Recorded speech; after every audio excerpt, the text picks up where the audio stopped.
¿Alguna vez te has enfadado tanto que te fuiste de tu compañero de sermón? Chao, Pastor Greg. Vaya, no tiene puesto el micrófono. ¿Alguna vez has tenido ganas de voltear una mesa por el enojo? Sabes, esa es una frase bíblica. Voltear una mesa es en realidad lo que Jesús hace en el templo en la Semana Mayor. Ese es el tema de nuestro texto de hoy.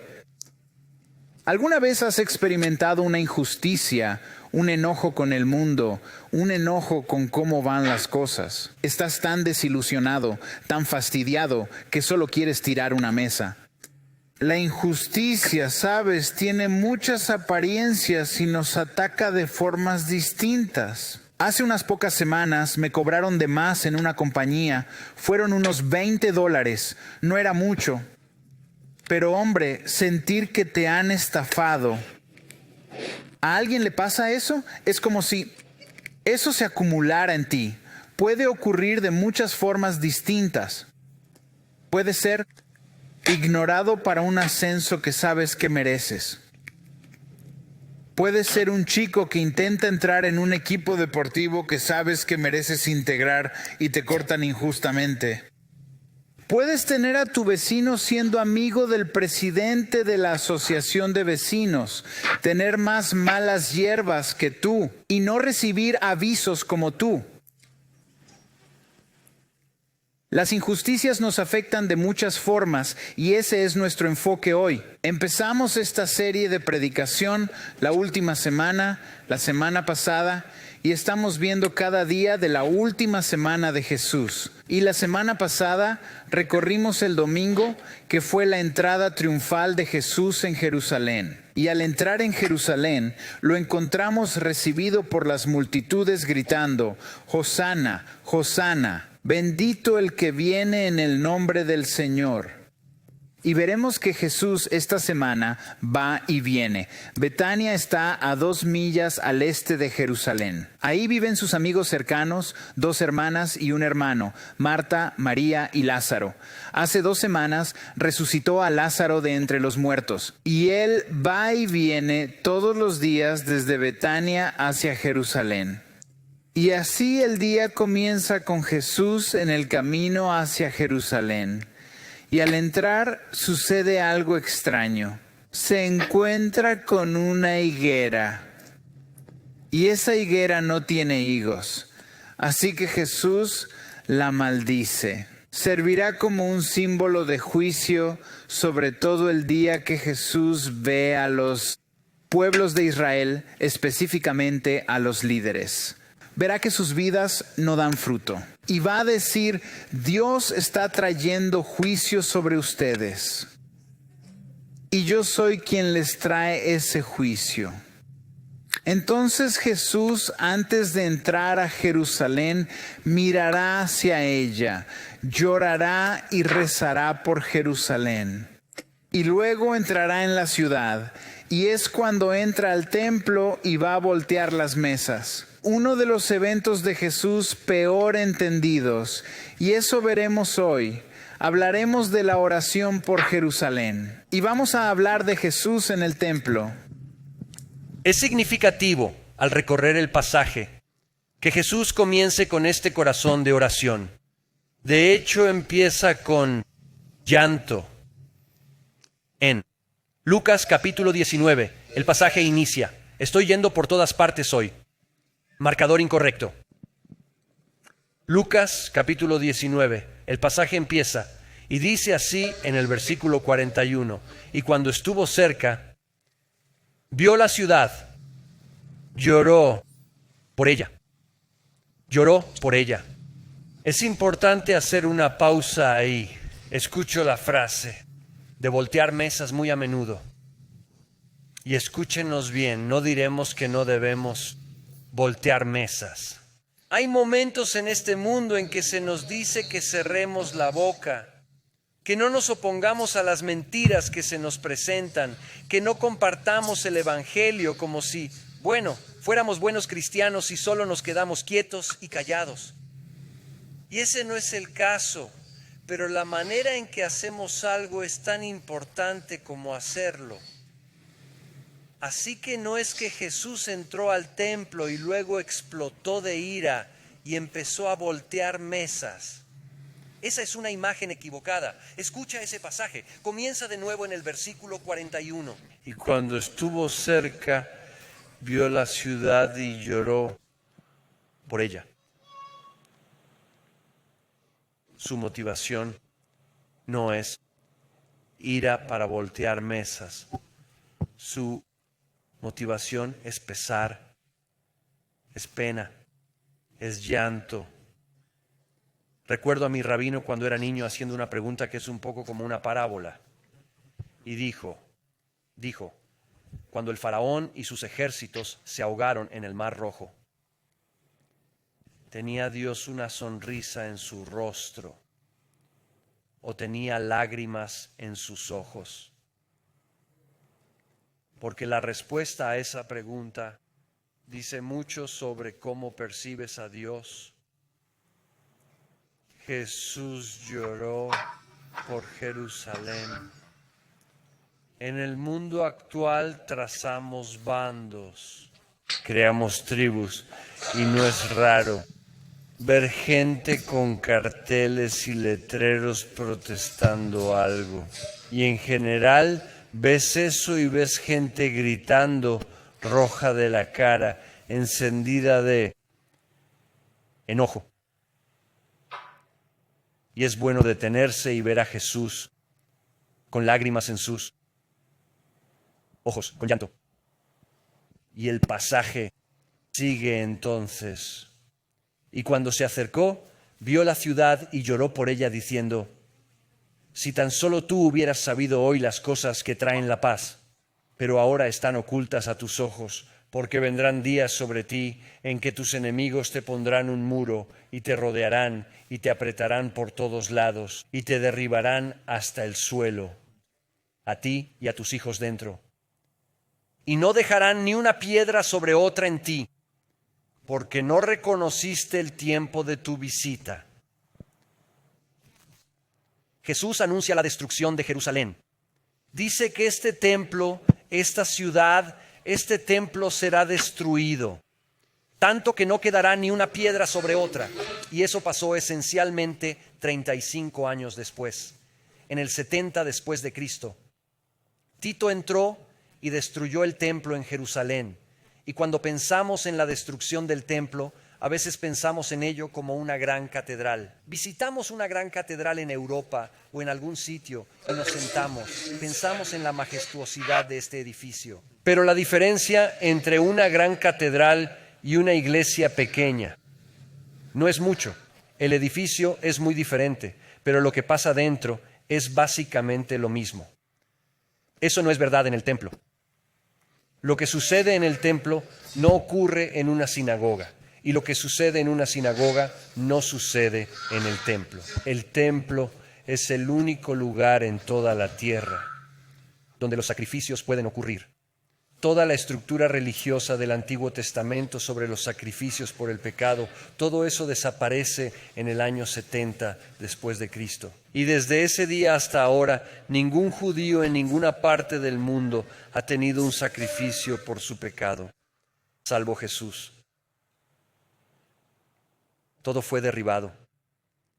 Y Jesús está anunciando este juicio sobre Israel, pero lo hace con lágrimas en sus ojos. Y es crucial ver que la lágrima es la emoción subyacente que agita y hierve, no la rabia. Yo sé que hablamos de justa indignación. Dios ciertamente puede tener justa ira. No sé mucho sobre los seres humanos. Quiero leer una cita de Richard Baxter, un pastor puritano, pastor y autor. Él simplemente dice esto al hablar de la justa indignación. Dijo que podrías suponer que la ira ardiente y amarga que sientes hacia las personas por sus faltas es ciertamente una ira justa de Dios. Pero mira más de cerca. Ese sentimiento contiene más furia que amor genuino. Derriba más a tu hermano que ayudarlo a crecer, o divide a la gente en nosotros y ellos más que sanar. Si es así, no te engañes. Esa ira justa no es de Dios. Viene de una fuente mucho más sombría de lo que crees.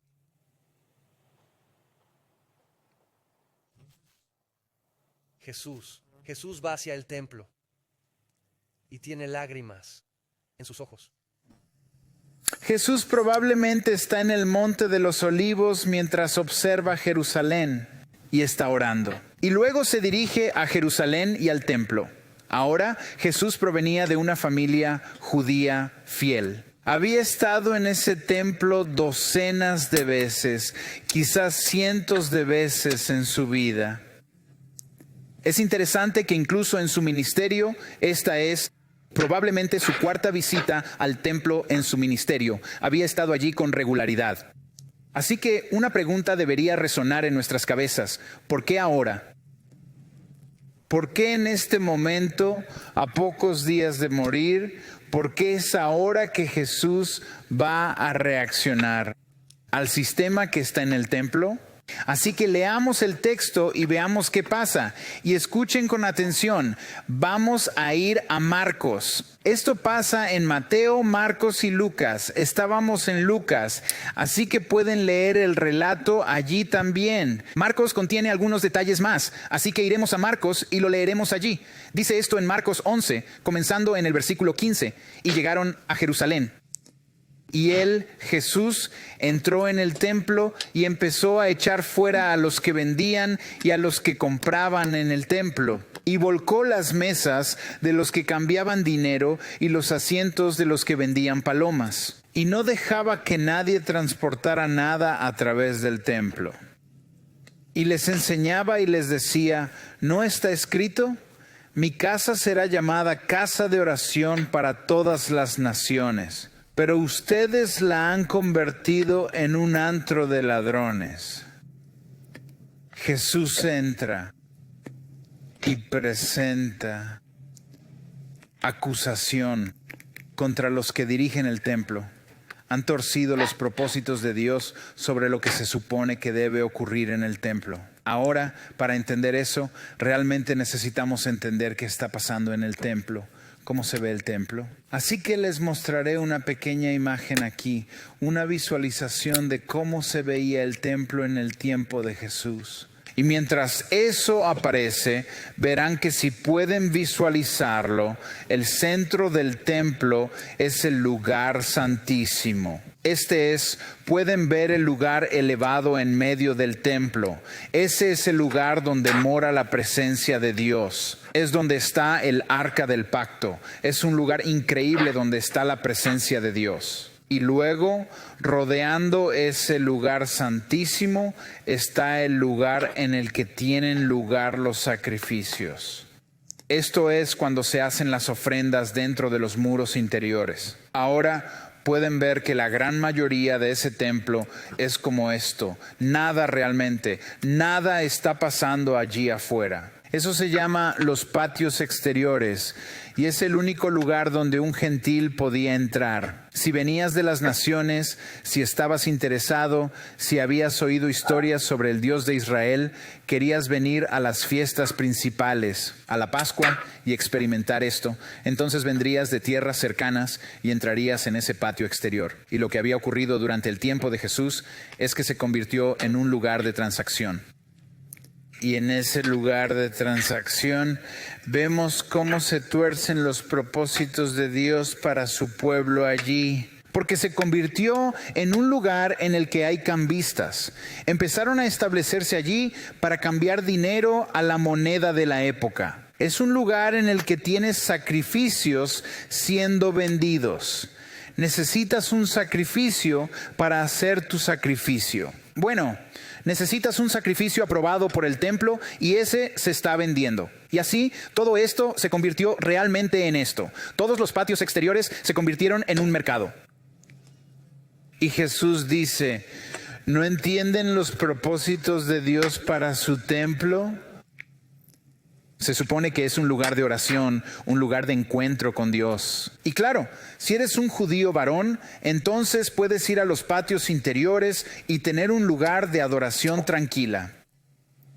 Pero si eres gentil, si eres mujer, no hay lugar para que adores.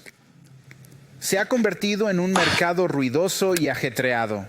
Y lo que es peor, lo llama un antro de ladrones. Así que obviamente hay algo de robo, algo de especulación de precios ocurriendo aquí también. Alguna injusticia está sucediendo. Estás cautivo. Si quieres adorar, tienes que adorar esto o tienes que comprar esto. Y te están forzando. Y Jesús dice, no, ustedes han torcido los propósitos de Dios aquí. Dios te hizo para ser una ciudad en lo alto, una luz para las naciones. Pero las naciones vienen y no hay lugar para que encuentren a Dios.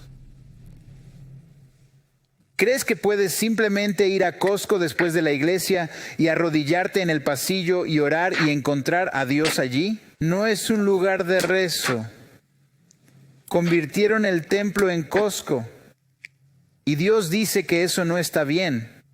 Jesús responde, Él reacciona, y su reacción es la de un sacerdote, la de un profeta y la de un rey, reclamando así su autoridad, una autoridad que proviene de lo divino. ¿Por qué Jesús haría esto días antes de morir? Porque está elevando la apuesta. Acaba de decir, mientras oraba por Jerusalén, dice que este templo va a ser destruido. ¿Sabes? Es el templo en el lugar del templo. Jesús es el templo. Es el sumo sacerdote y el sacrificio. Será destruido, pero resucitará el templo real. Y Jesús es el profeta. Los profetas, repetidamente, vienen con advertencias dirigidas al pueblo de Dios, específicamente a aquellos que lo lideran. Allá en Isaías vemos a Isaías llamando a los líderes rebeldes y ladrones. Jeremías los llama falsos pastores. Miqueas llama a los líderes Haníbals. Ezequiel los llama opresores. Jesús, en la línea de los profetas, se mantiene firme y dice, esto no puede seguir así. Y Jesús es el rey, el único rey verdadero que permanece. Al igual que cada rey legítimo de Israel, cada rey bueno y justo de Israel, Él purifica el lugar de culto. Él reconstruye el lugar de adoración y derriba los lugares de falsa adoración. El profeta, el sacerdote y el rey. Y dice, yo vengo. Vengo a hacer justicia. Vengo a corregir las situaciones. Y al confrontar la injusticia dentro del templo, afirma que solo Él tiene la capacidad de rectificar las cosas. Y Él voltea las mesas y deshace todo. Toda la estructura que mercantiliza y comercializa la religión. De convertir la casa de oración en una guarida de ladrones. Hay una advertencia. Antes de que consideremos el acto de volcar mesas en este mundo nuestro, hay una precaución sobre nuestra propia ira. Si eres como yo, tu respuesta ante la quebrantada realidad de este mundo puede derivar en frustración e ira pura. Y Jesús se acerca a esto con lágrimas visibles en sus ojos, no con ira. De hecho, dudo que un ser humano pueda poseer ira justa y expresarla. Él es Dios. Dejando a Jesús, si cualquier otro humano es capaz de sentir ira y manifestarla exteriormente de forma pura. Santiago lo dice de forma muy directa y simple. Esto se encuentra en el capítulo 1 de Santiago, versículo 20, y dice esto: porque el enojo del hombre no genera la justicia que Dios requiere. Porque la ira del hombre no produce la justicia de Dios. Estamos en esta serie de la Semana Santa. Todo se está moviendo. Esto sucede el lunes de esa semana. Todo se mueve, sin embargo, hacia el viernes, donde Jesús muere en una cruz. Y el domingo siguiente, cuando Jesús resucita de entre los muertos. Todo sobre la semana debe recordarnos que nosotros como seres humanos tenemos una depravación interior, un quebrantamiento dentro de nosotros. Tenemos pecado dentro. Por eso Jesús muere en la cruz para salvarnos, pues no podemos salvarnos. Por lo tanto, antes de creer que podemos enojarnos y que sea puro, debemos ir despacio. Porque Jesús empieza con lágrimas en los ojos. Entiendo que vivimos en un mundo en el que hay bandos, constantemente bandos, que se oponen entre sí. Por un lado tienes una facción que protesta ruidosamente por la hora del cuento de drag queens. Debe cambiar. Los libros que están enseñando a nuestros hijos deben cambiar. Yo voy a volcar mesas. Confusión por todas partes. Y lo entiendo, lo siento. Hace una semana y media hubo un trágico tiroteo escolar en Canadá, Columbia Británica, en el lado oeste de un pueblo pequeño. 8 personas fueron baleadas, 25 heridas. 5 de los baleados eran niños de 12 y 13 años. Cuando lo escuché por primera vez, las primeras 2 fuentes de noticias que me llegaron, en cierto modo, hablé de esta joven que entró a la escuela y disparó. Y más tarde se supo, al investigar un poco más, que era alguien que era biológicamente hombre, que había hecho la transición y que estaba lidiando con toda clase de problemas de salud mental y de identidad. Ahora vuelvo a la primera fuente de noticias que leí. Ni siquiera son honestos. Tienes otros bandos iguales. Me han llegado noticias sobre un centro de ICE, de inmigración, que podría abrirse en Marana. Y la gente está alborotada por ello. Vivimos en un mundo con bandos y nuestro mundo anima a la ira en esos bandos. Jesús llega y tiene lágrimas en los ojos y eso nos obliga a hacer una pausa, nos da una pausa, una precaución. Mientras caminamos por el pasaje, quiero volver a Marcos. Él vuelca las mesas, pero ese fragmento termina con estas palabras en el versículo 18. Y los sumos sacerdotes y los escribas escucharon lo que hizo, y estaban buscando cómo acabar con él, pues le tenían miedo, ya que toda la gente estaba maravillada por lo que enseñaba. Y al caer la noche, se marcharon de la ciudad. No solo Jesús tiene lágrimas en sus ojos, es notable en el texto que aquellos hacia quienes Jesús dirige su ira son los líderes religiosos. No simplemente en esta ocasión. De hecho, puedes revisar todo el ministerio de Jesús. Cada día de él se guarda sus palabras duras, sus frases duras, tipo generación de víboras. Él guarda sus palabras duras y reserva su frustración, ira de esta manera, incluso nacidas de lágrimas para los líderes religiosos. Él no, ese trato al mundo y nos hace reflexionar para ir despacio. ¿Estamos diciendo que nunca debemos volcar una mesa? No. Pero ¿cómo interactuamos con este mundo? es tan crucial como el hecho de que participemos en el mundo. Y Jesús viene motivado por la tristeza. Y viene y trae una dura palabra de juicio a los religiosos líderes. Él no ignora lo que está mal. No estamos diciendo que Jesús se haga el ciego, que deje a la gente vivir su verdad.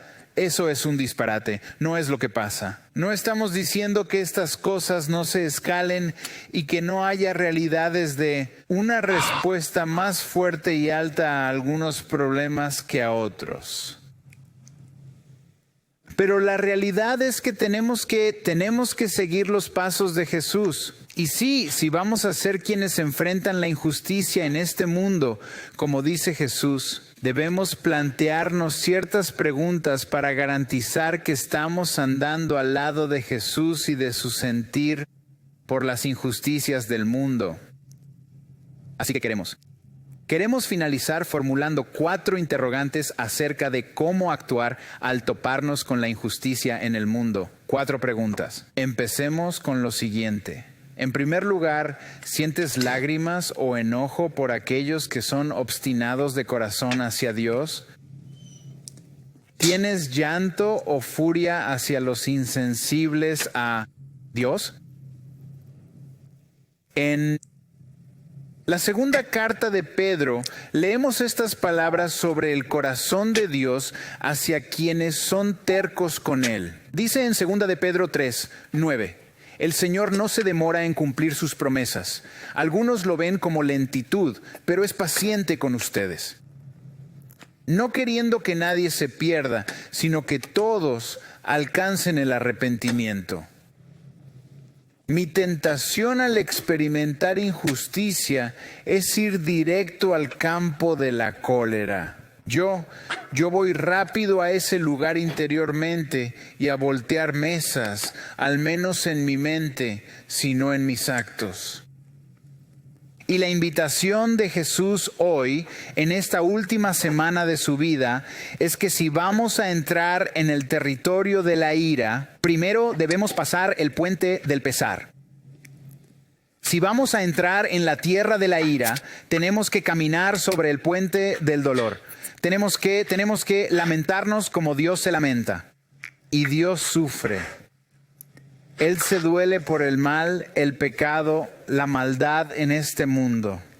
Él lamenta especialmente el mal, el pecado, la maldad de los líderes que lo representan en este mundo. Y nuestros corazones deben dolerse con Jesús. Si vamos a andar el camino de Jesús, primero tenemos que pasar el puente del pesar. Y andar el camino hacia la cólera, tenemos que pasar el puente del pesar. Una segunda cuestión. ¿Son las cosas que nos enojan más las mismas cosas que molestan más a Dios? Esta rabia que Jesús desplegó en el templo no fue la característica de su ministerio. A lo sumo, esto sucedió 2 veces en toda su vida y ministerio. Y digo posiblemente sucedió 2 veces. En el Evangelio de Juan hay un cambio de mesas que ocurre al principio del ministerio de Jesús en el capítulo 2 y aquí en los otros evangelios al final del ministerio de Jesús. Es posible que estén contando el mismo evento de distintas maneras y es posible que esto haya pasado 2 veces. Juan y yo estamos en el bando que cree que pasó 2 veces, pero pasó 2 veces. Y la frustración o rabia que muestra no es hacia ellos, no es hacia el mundo exterior de alguna manera, es hacia los líderes religiosos. Hace años recuerdo que mi padre iba a visitarnos y él tenía una novia en ese momento con la que vivía. Mis padres estaban divorciados y él vendría a visitarnos y quería traer a su novia y estar juntos en nuestra casa donde mis hijos eran pequeños. Surgen todas estas cosas como, está bien, entonces viene mi papá. Es mi papá y sin embargo ¿qué va a pasar bajo mi techo? ¿Cómo afecta esto a mis hijos? Todas estas cuestiones están presentes. Y diré que en un momento, mientras oraba sobre el proceso, me rendí en parte de ¿por qué esperaría yo que mi padre viviera según mis normas? Él no estaba rendido a Dios, no creía en Cristo, no vivía una vida que honrara a Dios. No estamos llamados a juzgar al mundo con nuestros estándares. Nos juzgamos a nosotros con nuestros estándares. Bueno, incluso ahí, como que ni siquiera es decir que no podrías haber venido, como que hay diferentes conciencias, cuestiones que los cristianos pueden resolver eso. No me importa decir que la forma en que terminó, mi padre estaría arriba, ella estaría abajo. De hecho, llegué a casa la primera noche después de una reunión en la iglesia. Llegué tarde. Débora dijo que están juntos. Yo no estoy al mando de esto. Tú lo estás. Y yo fui abajo y volteé. Así terminó. Pero ¿son las cosas que molestan a Dios las mismas cosas que nos molestan a nosotros? Sentir enojo porque alguien te cerró el paso en la carretera. Alterarse por leche derramada. Esto fue algo raro. Y luego dirigido a el liderazgo. Hay un pastor de quien puedo decir, sin exagerar, que fue uno de los pocos pastores más influyentes del mundo entero. No solo pastoreando una iglesia grande, sino un movimiento. Cuando digo movimiento, decenas y decenas y decenas de iglesias. Cientos de miles de personas. Y él era un predicador que estaba movido por la soberbia. De modo que era abusivo y controlador y orgulloso. Y finalmente esa arrogancia y orgullo marcó su ministerio tanto como cualquier otra cosa. ¿Tienes alguna idea de quién soy yo? ¿Y quién te crees que eres? Y eso se desbordó. Todo el ministerio se derrumbó. Se derrumbó. Y aterrizó justo allí cerca en Phoenix. Estoy bastante seguro de que es fan de los Suns. No debía haberlo dicho. Es solo mi comentario personal. Pero aterrizó en Phoenix. Y vaya, es un hombre muy carismático. Hay un movimiento creciendo de nuevo. Mucha gente. He tenido conocidos y amigos que han ido a visitarlo. Algunos sin siquiera saber sus pecados no confesados. Te puedo asegurar que Dios está más molesto con un pastor que predica, que tiene un corazón de soberbia, que con el mundo, actuando como el mundo.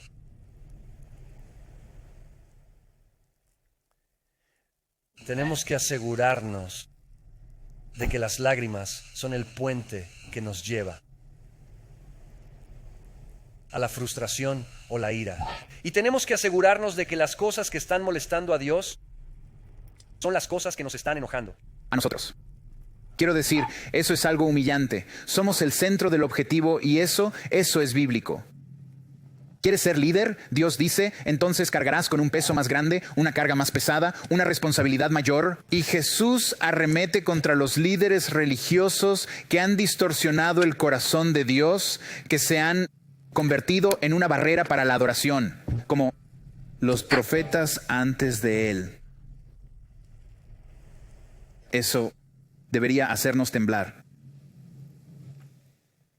Somos tribales, ¿verdad?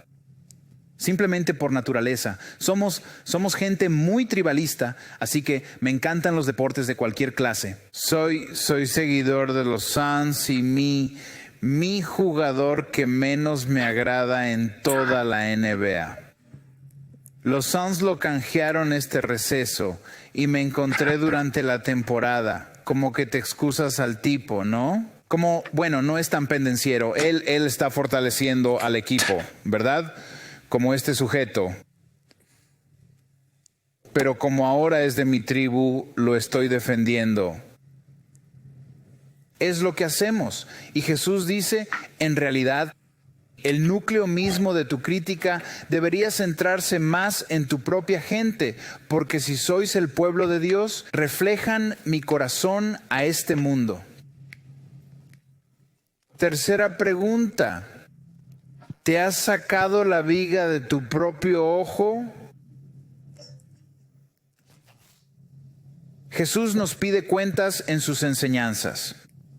Dice, oye, antes de lidiar con el pecado de tu hermano, con la injusticia de allá, con los problemas, con el pecado, con la corrupción de allá, asegúrate de lidiar con ello en tu propio corazón. Es una enseñanza del Evangelio tan básica que existe y tan difícil de la enseñanza del Evangelio como lo es porque la realidad es que estoy en mi propia piel. Conozco mi pecado y justifico mi pecado. Estoy a gusto con ello. Da la impresión, parece que yo soy el que tiene la astilla y él es el que tiene la viga. Simplemente sucede. Y Jesús dice, no, Juan.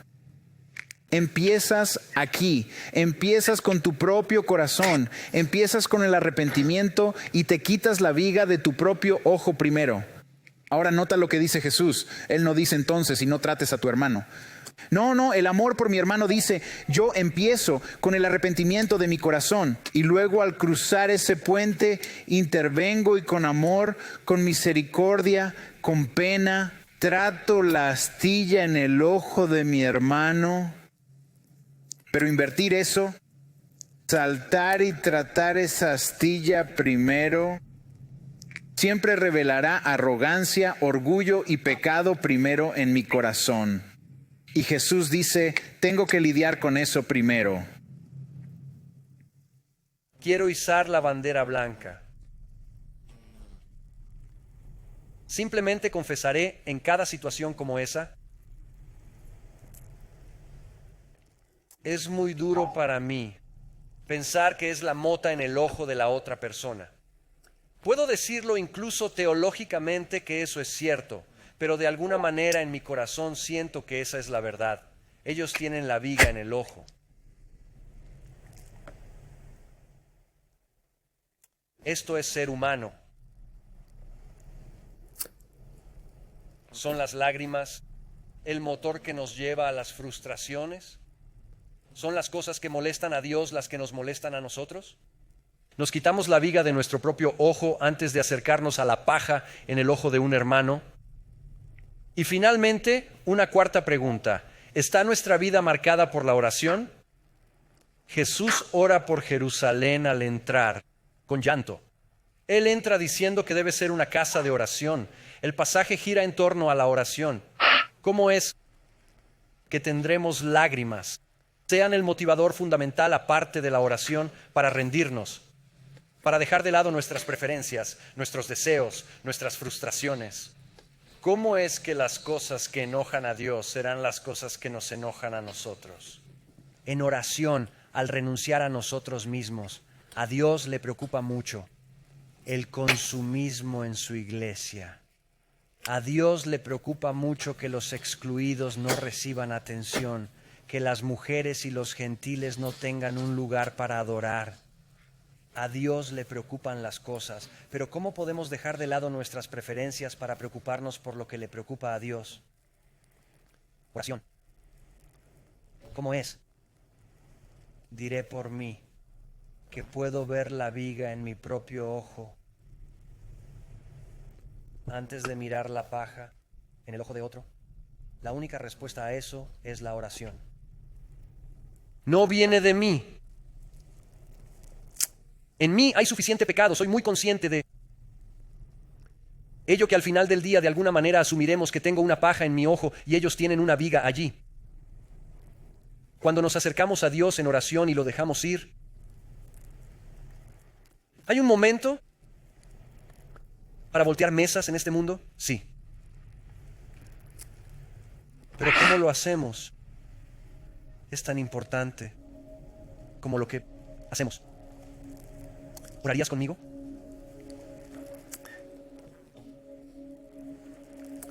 Señor, recorremos esto y siento que mi propio pecado queda expuesto tanto como cualquier otra cosa.